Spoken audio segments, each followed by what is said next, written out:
네, 여러분 사랑합니다. 사랑합니다. 오늘 본문 말씀 요한복음 20장 19절부터 21절입니다. 요한복음 20장 19절부터 21절입니다. 저 여러분이 짧으니까요. 같이 읽어보도록 하겠습니다. 요한복음 20장 19절부터 21절입니다.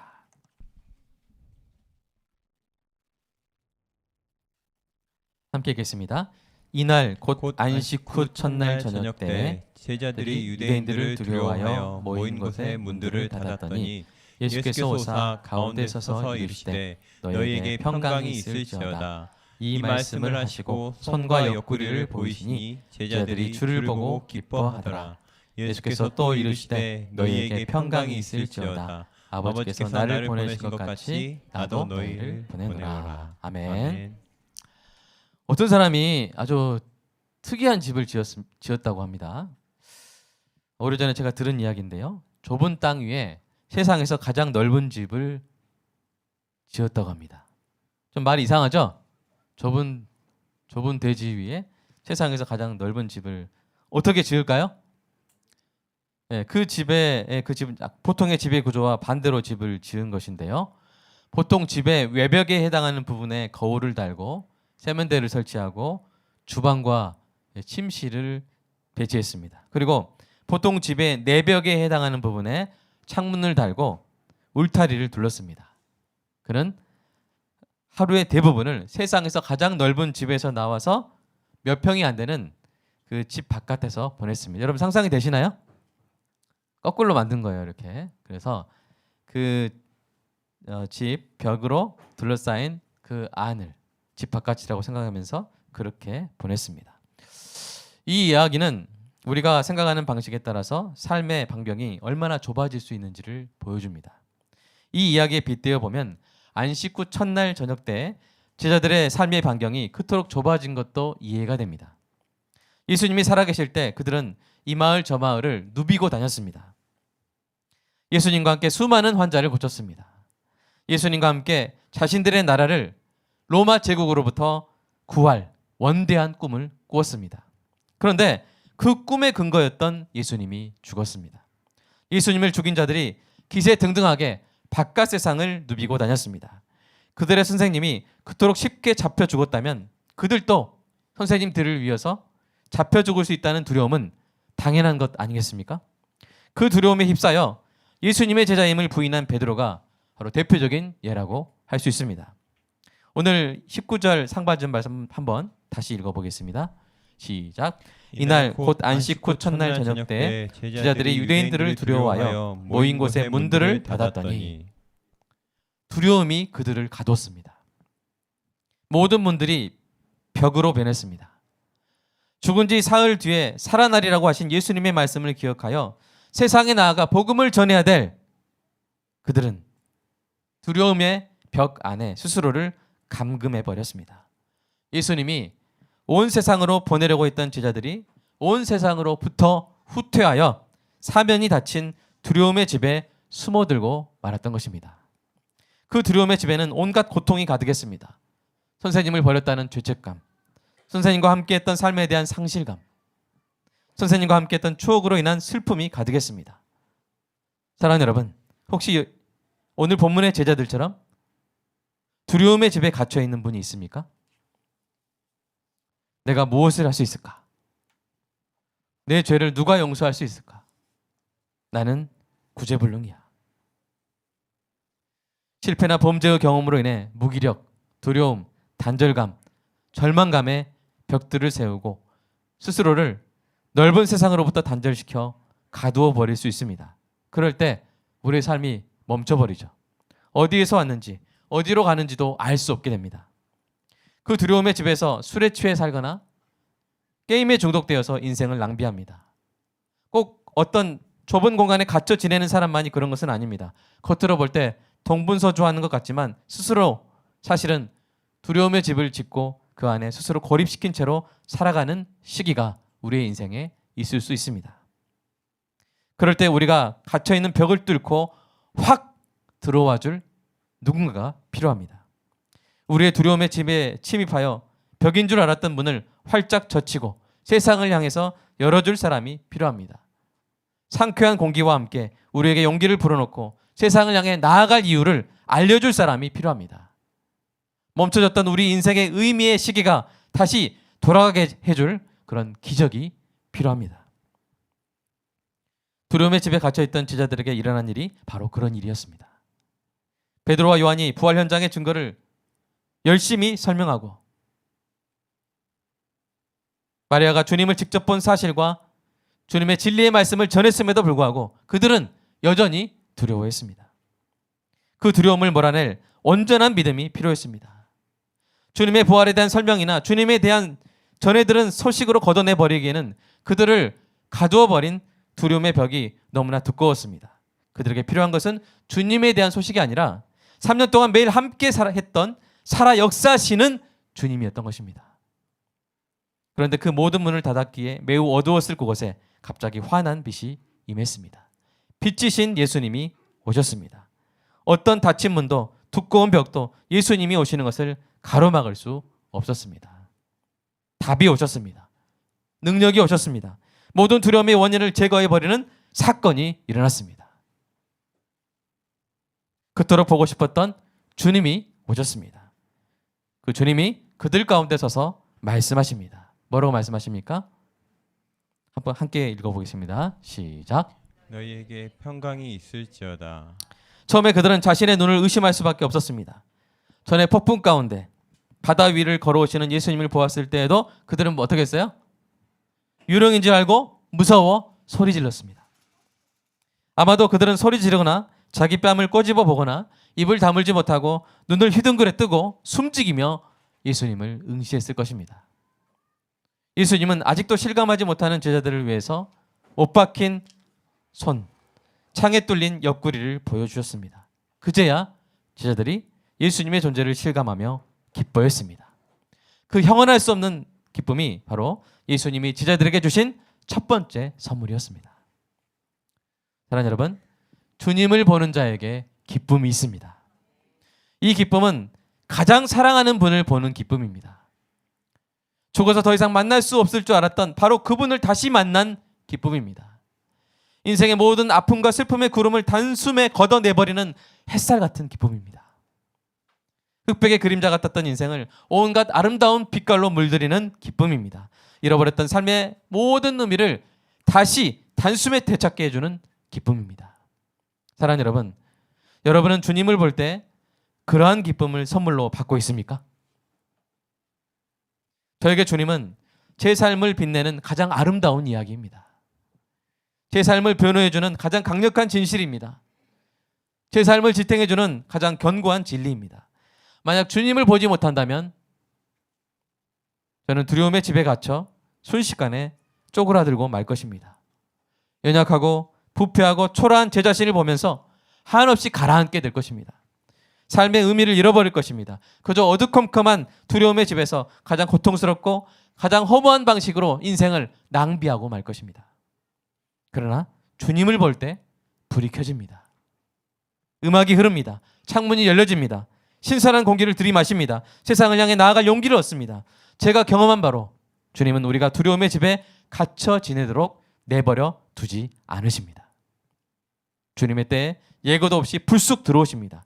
그리고 내가 아닌 주님을 보게 하십니다.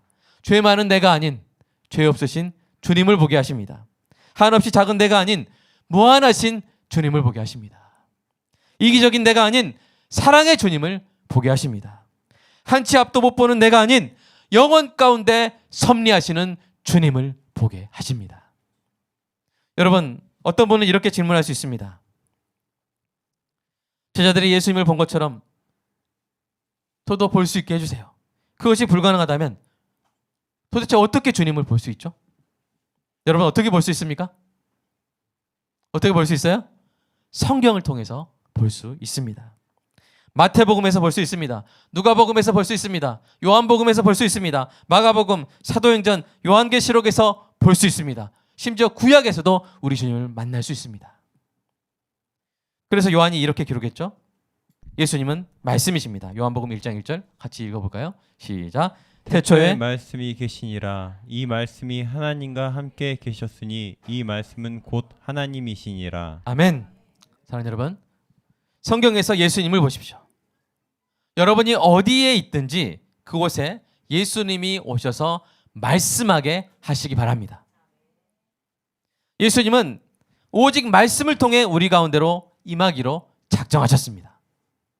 그것이 가장 확실하고 명확한 방법입니다. 말씀보다 더 확실한 실체는 없습니다. 하나님이 말씀으로 천지를 만드신 것을 기억하십시오. 말씀이 물질보다 더 실제적입니다. 뭐라고요? 말씀이 물질보다 더 실제적입니다. 물질은 사라집니다. 부서집니다. 흩어집니다. 그러나 하나님의 말씀은 영원합니다. 변치 않습니다. 천지를 창조하고 변화시키고 유지하고 구속시킵니다. 그리고 최후의 날에 완성시키는 것이 다 무엇입니까? 말씀입니다. 그러므로 말씀을 보십시오. 예수님을 보시기 바랍니다. 그래야 세상에서 가장 찬란한 기쁨을 누리시기를 주님의 이름으로 축복합니다. 이 부활하신 예수님이 제자들에게 준 선물은 기쁨만이 아니었죠. 예수님의 두 번째 선물은 뭐였습니까? 평강이었습니다. 영어로 peace, 너희에게 평강이 있을지어다. 이 말씀이 단순한 인사에 불과했다면 예수님이 오늘 본문에서 두 번이나 하실 필요가 없었겠죠. 두 번 말씀하셨어요. 너희에게 평강이 있을지어다. 너희에게 평강이 있을지어다. 두 번 말씀하셨어요. 이 평강이 무엇입니까? 바로 핏빛 평강입니다. 피 묻은 평강이에요. 피값을 치른 평강이에요. 우리가 도무지 살 수 없었던 평강이에요. 그것을 예수님이 자신의 보혈로 사서 주시는 것이죠. 내가 사왔다. 내 피로 사왔다. 너희에게 뭐가 있을지어다? 평강이 있을지어다. 주님의 피 묻은 평강 받으시기를 주님의 이름으로 축복합니다. 이 평강은 두 가지로 이루어져 있습니다. 첫 번째, 하나님과의 평강입니다. Peace with God. 이 평강은 아담의 범죄로 인해 온 인류가 잃어버렸던 평강이에요. 하나님의 진노 아래 있었던 죄인이 결코 가질 수 없었던 평강이에요. 그런데 그 평강을 예수님이 이루셨습니다. 예수님이 신자를 위한, 하나님을 향한 무엇이 되어서요? 화목제물이 되어 신자에게 하나님과의 평강이라는 놀라운 선물을 주신 것입니다. 우리 골로새서 1장 말씀 같이 읽어보겠습니다. 시작. 아버지께서는 모든 충만으로 예수 안에 거하게 하시고 그의 십자가의 피로 화평을 이루사 만물 곧 땅에 있는 것들이나 하늘에 있는 것들이 그로 말미암아 자기와 화목하게 되기를 기뻐하심이라. 아멘. 아멘. 여러분, 우리가 누구한테 죄를 지으면 예를 들어서 어떤 강아지를 차로 치어서 죽겠단 말이에요. 그리고 강아지 치료비를 줬어요. 그러면 피해자가 마음이 다 풀립니까? 그러니까 죄를 지으면요, 반드시 그 죄의 피해자와 가해자는 이 사이가 안 좋아지는 거예요. 그리고 피해자에게는 뭐가 생겨요? 분노가 생기는 거예요. 화나는 거예요. 저 사람 보면. 누군가 여러분 때렸으면 그 사람 볼 때 기분이 좋습니까? 화가 납니까? 무덤덤합니까? 자, 1번 무덤덤하다. 2번 기쁘다. 3번 화가 난다. 3번이겠죠. 그러니까 우리에게 죄값을 치르는 것은 별도고, 우리가 죄인이고 하나님을 막 멸시하고 우상을 섬겼기 때문에 하나님은 진노로 우리에게 임하시는 거예요. 그 진노를 누가 해결하셨어요? 예수님이 해결하신 거예요. 예수님이 우리 대신 맞으신 거예요. 예수님이 우리 대신 피를 흘리신 거예요. 그래서 사오신 게 뭐예요? 평강이에요. 하나님과의 평강. 근데 이것은 특징이 있어요.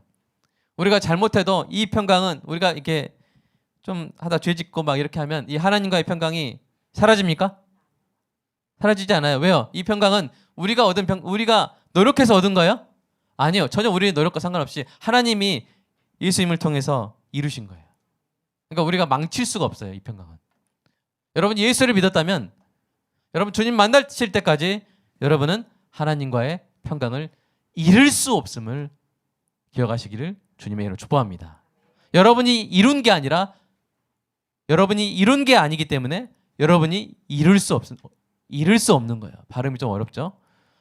내가 이룬 게 아니라 내가 잃을 수 없는 거예요. 근데 두 번째 평강이 있습니다. 여러분 수도꼭지를 열면 어떤 일이 일어나죠? 물이 쏟아지잖아요. 그런 것처럼 하나님과의 관계가 열리는 이 하나님의 평강을 통해서 하나님의 평강이라는 선물이 따라옵니다. 하나님의 평강. 하나님과의 관계가 회복되었기 때문에 그리스도 안에서 하나님으로부터 오는 하늘의 신령한 복들을 다 누리게 되는데요. 그 중에 하나가 뭐예요? 바로 하나님의 평강이에요. 만약 여러분의 계좌가 억만장자의 그런 계좌와 합쳐지면 어떤 일이 일어날까요? 여러분의 통장이 혹시 마이너스 통장이랄지라도 순식간에 채워지고 동그라미가 엄청 늘어나게 될 것입니다. 그런 것처럼 우리가 하나님께 단지 기도하는 것만으로도 하늘에서 내려오는 하나님의 평강이 저와 여러분의 마음에 가득 차게 될 줄로 믿습니다. 빌립보서 4장이 그것을 말하고 있습니다. 같이 읽어보겠습니다. 시작. 아무것도 염려하지 말고 다만 모든 일에 기도와 간구로 너희 구할 것을 감사함으로 하나님께 아뢰라. 그리하면 모든 지각에 뛰어난 하나님의 평강이 그리스도 예수 안에서 너희 마음과 생각을 지키시리라. 아멘. 아멘. 여러분 혹시 하나님의 평강을 잃어버리셨습니까? 하나님과의 평강은 잃어버릴 수 없어요. 그러나 하나님의 평강은 잃어버릴 수 있어요. 그렇다면 어떻게 하면 다시 하나님의 평강을 우리가 회복할 수 있을까요? 뭐를 묵상하면 돼요? 하나님과의 평강을 묵상하면 돼요. 하나님과의 평강을 묵상하면 돼요. 애들이 아빠한테 잘못했을 때 어떻게 하면 그 마음의 불안감을 이길 수 있어요? 내가 이래도 아빠는 나를 호적에서 지우지 않으신다. 아멘? 네, 이것이 하나님의 은혜입니다. 우리가 잘못해도 하나님과의 평강, 그리스도의 보혈로 산 하나님과의 평강은 깨지지 않는다는 거예요. 거기서 뭐가 내려와요? 안도감이 내려오고 하늘에 있는 그 하나님의 평강이 우리 안에 다시 가득 차게 되는 것입니다. 여러분 자녀들도 좀 그렇게 자랐으면 좋겠어요. 어떤 잘못을 해도 적어도 우리 엄마는 나를 내치지 않는다. 아빠는 나를 버리지 않는다. 이게 있어야 돼요. 그래야 가출 안 하고 돌아옵니다. 항상 여러분 혼내실 때도 너 그럼 나랑 뭐 관계 끊는다 이런 거는 되도록 말씀하지 마시고 변하지 않는 이 부성애, 모성애 가운데 징계하시기를 그렇게 축복합니다. 자, 이렇게 우리가 죽음에서 돌아오신 예수님이 제자들에게 주신 기쁨, 평강을 우리가 보았고 그것이 바로 저와 여러분에게 주어졌다는 사실을 우리가 알게 됐습니다. 자, 이제 남은 일은 무엇입니까? 두려움의 집을 부수는 것입니다. 예수님은 제자들이 두려움의 집을 깨치고 세상을 향해 나아가게 하십니다. 우리 21절 한번 읽어볼까요? 시작. 아버지께서 나를 보내신 것 같이 나도 너를 보내노라. 아멘. 기쁨과 평강을 주시고 두려움의 집을 깨치고 세상을 향해 나가게 하시는 거예요. 방향성을 잃어버린 제자들에게 위대한 구속사의 강물에 배를 띄우고 출범하게 하신 것입니다. 그 시작도 거룩하고 그 도착도 거룩합니다. 아버지께서 나를 보내신 것 같이. 어떻게 우리가 하나님이 예수님을 보내신 것 같이 그 거룩하신 예수님의 보냄을 받았다는 것입니까? 여러분 정말 이 자부심, 자존감이 여러분 회복되지 않습니까? 그 예수님이 우리를 보내시는 거예요. 두려움의 집을 부수는 기쁨과 평안을 안고 세상으로 나아가라고 하십니다. 사랑하는 여러분, 교회는요 보냄받은 공동체입니다. 자, 교회는 어떤 공동체라고요? 보냄받은 공동체. 어디서 막 그냥 대나무 죽순 나오듯이 갑자기 생겨난 게 아니라 보내신 거예요. 하나님이 나수인 권사님을 이 땅에 의도적으로 보내신 거예요. 하나님이 우리 귀한 자녀들을 이 땅에 의도적으로 우리 예준이를 맨 앞자리에 이렇게 앉아서 오늘 예배를 드리는 조용히 예배 드리는데요. 우리 예준이를 의도적으로 이 땅에 보내신 거예요. 사랑하는 여러분, 아버지 하나님이 아들 예수님을 이 땅에 보내신 것처럼 그렇게 그 거룩한 이야기 속에 저와 여러분이 들어가 있다는 사실로 인해서 기뻐하시기를 주님의 이름으로 축복합니다. 그래서 우리에게는 이런 위대한 정체성이 있어야 되고요. 각 성도 한 사람 한 사람이 바로 내가 보냄받은 사람이다. 내 인생은 보냄받은 인생이다 라는 마음을 가지고 보냄받은 자에게 합당한 자세를 저와 여러분이 가져야 됩니다. 오늘 네 가지만 제가 오늘 정리해 보도록 하겠는데요. 첫 번째 한번 읽어볼까요? 시작. 보냄받은 자는 예수님의 성육신에서 겸손과 긍휼과 용기를 배워야 합니다. 하나님이 예수님을 보낸 것 같이, 그러니까 거기서 우리는 예수님이 어떻게 보냄받았고 어떻게 하셨는지를 보면서 배워야 되는 것이죠. 예수님은 하나님의 뜻을 이루기 위해서 이 땅에 오셨는데요. 오시되 강력한 능력을 가진 어떤 막 천사처럼 막 이렇게 오셨어요? 아니요. 사람이 되어 오셨습니다. 사람이 되어 오셔서 낮아지시고 백성의 연약함과 고통과 슬픔을 겪으며 공감하고 긍휼히 여기셨습니다. 그리고 어떤 상황에서도 하나님의 말씀을 담대히 전했습니다. 그래서 이 보냄받은 사람은요, 이 예수님의 겸손과 긍휼과 용기를 배워야 돼요. 닮아야 돼요. 저희 여러분이 겸손과 긍휼과 용기를 가지고 세상으로 나아가는 은혜가 있기를 축복합니다. 자, 두 번째 한번 읽어볼까요? 시작. 보냄받은 자는 자기 뜻이 아닌 보내신 분의 뜻대로 행해야 합니다. 하나님의 보냄을 받은 예수님은 백성의 뜻이 아닌 예수님의 뜻대로 행하셨어요. 백성들은 어떻게 하려고 그랬어요?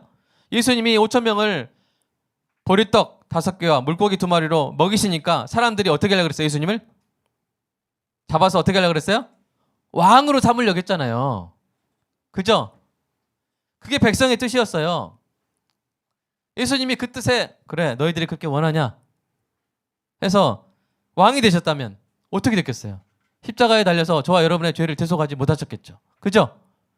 예수님은 그 앞에 있는 사람들이 아니라, 수많은 사람들이 아니라, 자신을 높여주고 자신의 욕구를 만족시켜줄 그 사람들이 아니라 단 한 분, 자기를 보내신 하나님의 뜻에 집중했습니다. 그래서 베드로가 가지고 예수님 저기 다들 막 기다려요. 예수님 저기 가면 왕 됩니다. 그렇게 예수님 오세요 할 때 예수님 어떻게 했어요? 다른 동네 가서 전도하셨던 거예요. 보내신 자의 뜻대로 예수님이 사셨습니다. 그렇다면 예수님의 보냄을 받은 저와 여러분도 그렇게 살아야 될 줄로 믿습니다. 누구의 뜻대로 교회는 흘러가야 됩니까? 하나님의 뜻대로 흘러가야 되는 거예요. 목사인 저도 누구의 뜻대로 목회를 해야 됩니까? 하나님의 뜻대로 목회. 여러분 서운해하지 마세요. 네. 목사님 이렇게 할까요? 교회 이렇게 하면 어때요? 요새 시대는 이게 맞아요? 여러분이 그렇게 해서 제가 그 뜻대로 목회를 하면 이영수 권사님 될까 안 될까요? 이영수 권사님 될까 안 될까요? 안 되는 거예요. 저는 누구 뜻대로 목회를 해야 돼요? 하나님의 뜻대로 목회를 해야 돼요. 여러분 디모데전서 4장 13절 말씀대로 성경을 읽고 가르치고 권하는 게 제게 주신 하나님의 직분이에요. 그러니까 여러분을 가르쳐야 돼요. 여러분을 권면해야 돼요. 그럴 때 여러분 그것을 은혜롭게 박이상 목사님 보내신 자의 뜻대로 지금 하고 있구나. 가끔 그 뜻이 여러분의 뜻과 맞지 않을 수 있어요. 그럴 때 제가 누구의 뜻대로 해야 될까요? 제가 하나님의 뜻대로 하는 것을 여러분 응원해 주시고 이해해 주시고 격려해 주시기 바랍니다. 자, 세 번째 보냄받은 자는 읽어볼까요? 시작. 보냄받은 자는 보내신 분의 섭리를 믿어야 합니다. 아멘. 여러분 신자들을 보내신 예수님은 대책이 없는 분이 아니에요. 야 일단 가라. 야 모르겠다. 일단 가. 야 사랑아 일단 한국에 내려가. 자 일단 태어나고 보자. 어떻게 될지 날 보겠다. 일단은 태어나라. 이렇게 하신 분이 아니라는 거예요. 예수님은 다 대책이 있으세요. 아멘. 예수님이 예비하셨어요. 모든 결과에 대해서 책임을 지시는 분이고요. 모든 과정을 통제하시는 분인 줄로 믿습니다. 그러므로 우리는 우리를 보내신 분의 섭리를 믿고 기쁨과 평강을 유지하며 소명에 충성하면 되는 거예요. 이거 하나님 이거 어떻게 하실래요? 하나님 이거 서울광역교회 이렇게 멀리 떨어진 서울광역교회 성도 한 명도 못 오는 이 멀리 떨어진 광주 땅에 이거 세우게 하시고 어떻게 하시려고요? 제가 막 불안해가지고. 아니 저 가까이 개척하는 분들은 막 이렇게 막 순식간에 저렇게 부흥하는데 하나님 왜 여기 오라 하셨어요? 제가 그렇게 불안해할 필요가 있어요 없어요? 있을까요 없을까요? 없어요. 보내신 분이 다 책임지십니다. 아멘. 여러분의 자녀를 여러분 가정에 보내신 분이 다 책임지실 줄로 믿습니다. 대책이 다 있으세요. 모든 것을 다 통제하세요. 여러분, 종교개혁자들을 생각해 보세요. 루터를 생각해 보세요. 칼빈을 생각해 보세요. 얼마나 두렵겠습니까? 당시 중세 기독교가, 천주교가 그냥 국제적인 권력을 가지고 있잖아요. 거기서 파면해버리면 끝이에요. 왕도 그래서 무서워서 벌벌 떨었어요. 근데 루터가 종교개혁을 시작했잖아요. 칼빈이 종교개혁을 수행했잖아요. 얼마나 두렵겠어요. 근데 칼빈이 이렇게 고백합니다. 좀 어렵지만 한번 같이 읽어보겠습니다. 시작. 하나님의 섭리를 믿는다는 것은 하나님께서 말씀하신 것을 확실하고 분명하게 간직하는 것입니다. 그분은 상황을 어떻게 다룰 수 있는지 알고 계십니다. 무슨 일이 일어나든지 일어나게 하십시오. 그분이 우리 하나님이시라면 모든 것을 분명 선하게 진행하실 것입니다. 이런 일들에 대해 우리의 생각을 내려놓읍시다. 그리고 자원에서 장님이 됩시다. 즉 모든 것을 알고 싶어하고 판단하는 세상의 지혜로운 사람들처럼 그렇게 청명한 사람들이 되지 말자는 것입니다. 세상의 지혜로운 사람들은 심지어 하나님께서 무엇을 하셔야 하는지에 대해서도 알고 싶어 합니다. 그러나 우리는 그분의 것을 그분께로부터 강탈해서는 안 됩니다. 우리의 의무를 수행하는 것으로 만족해야 합니다. 칼빈도 이렇게 이야기한 거예요. 성경에도 이런 말씀이 있죠. 잠언 말씀 시작. 사람의 마음에는 많은 계획이 있어도 오직 여호와의 뜻만이 완전히 서리라. 하나님의 섭리를 믿는다는 것은요, 절망적인 상황에서도 하나님을 의존한다는 뜻도 되고요, 더 나아가면 결론을 하나님께 맡긴다는 거예요. 여러분, 많은 사람들이 자기가 결론 내놓고 하나님께 그 결론을 강요해요. 이대로 돼야 돼요.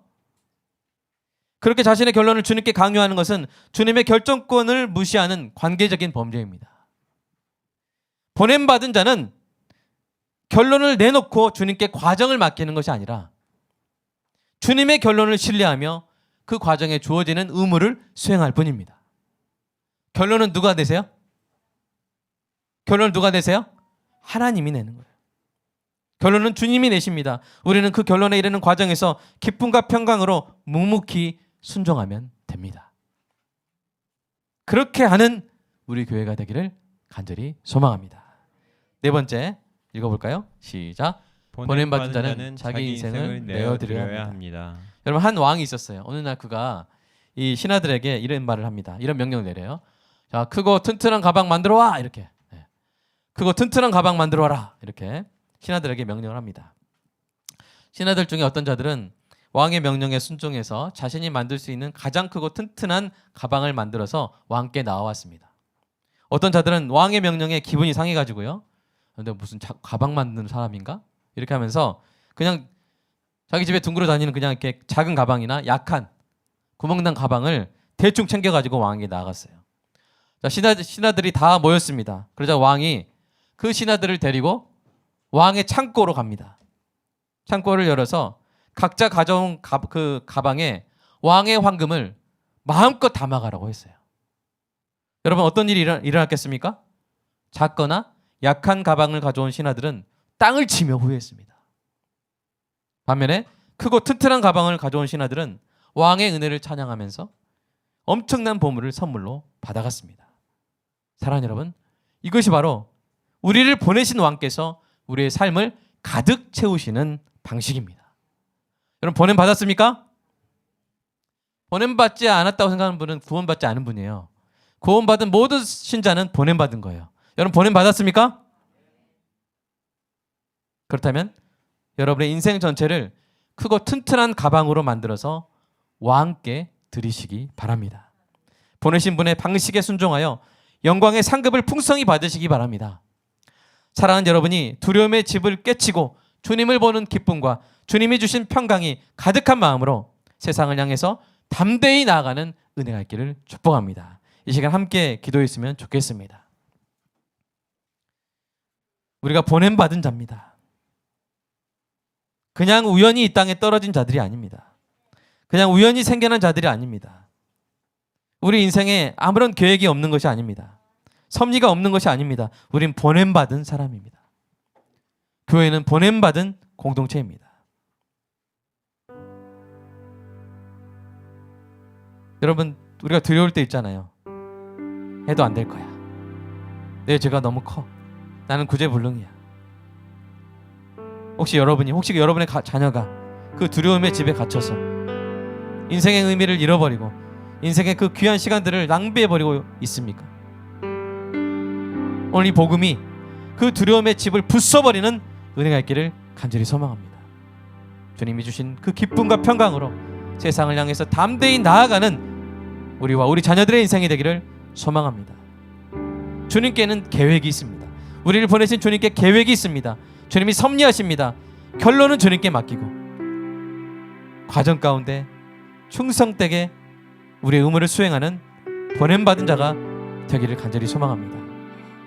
보냄받은 자가 예수님의 성육신에서 겸손과 긍휼과 용기를 배울 수 있도록 자기 뜻이 아니라 보내신 분의 뜻대로 행하도록 보내신 분의 섭리를 믿고 묵묵히 순종할 수 있도록 자기 인생을 주님께 온전히 내어드릴 수 있도록 이 시간 함께 기도하겠습니다. 사랑의 주님 감사합니다. 하나님, 우리가 무엇이간데 우리를 하나님과 평강을 맺게 하시고 우리를 이 땅에 보내셨나이까. 하나님, 아버지 하나님의 아들 예수님을 보내신 것처럼 우리를 이 땅에 보내신다고 하니 그 은혜가, 그 인정하신 그 은혜가 하나님 놀랍고도 놀랍습니다. 주님, 보냄받은 인생에는 분명 계획이 있는 줄로 믿습니다. 보내신 분의 대책이 있는 줄로 믿습니다. 보내신 분의 섭리가 있는 줄로 믿습니다.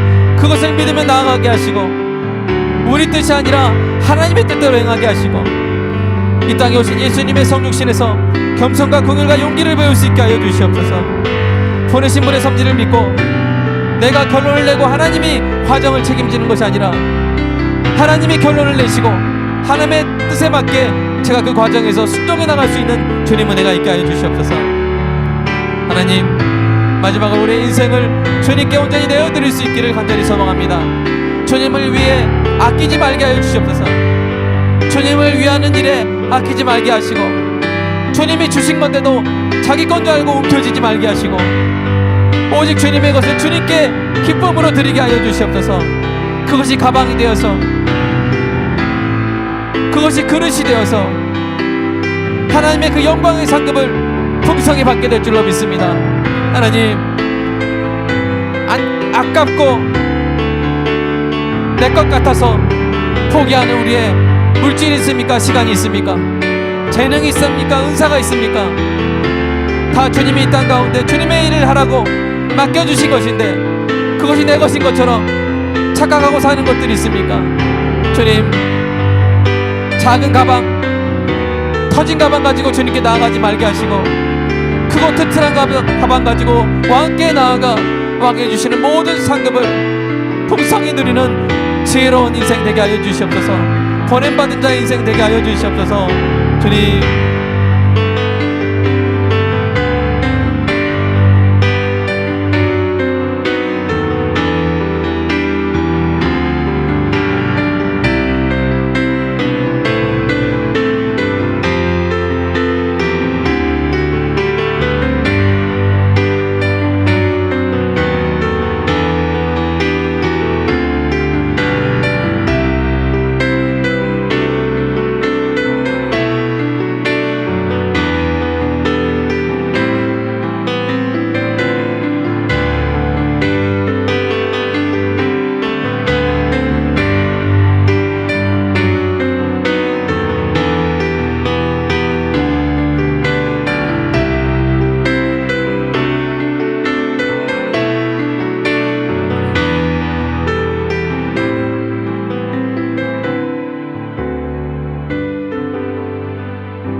주님 사랑합니다. 우리가 무엇이 간데 우리를 이 땅 가운데 보내시고 주님이 주시는 기쁨과 평강을 가지고 세상에 나아가게 하심을 감사드립니다. 보내신 주님께 계획이 있고 보내신 주님이 모든 것을 합력하여 선을 이루게 하실 줄로 믿습니다. 우리 뜻이 아니라 사람들의 뜻이 아니라 하나님의 뜻대로 이 땅 가운데 온전히 행하게 하여 주시옵소서.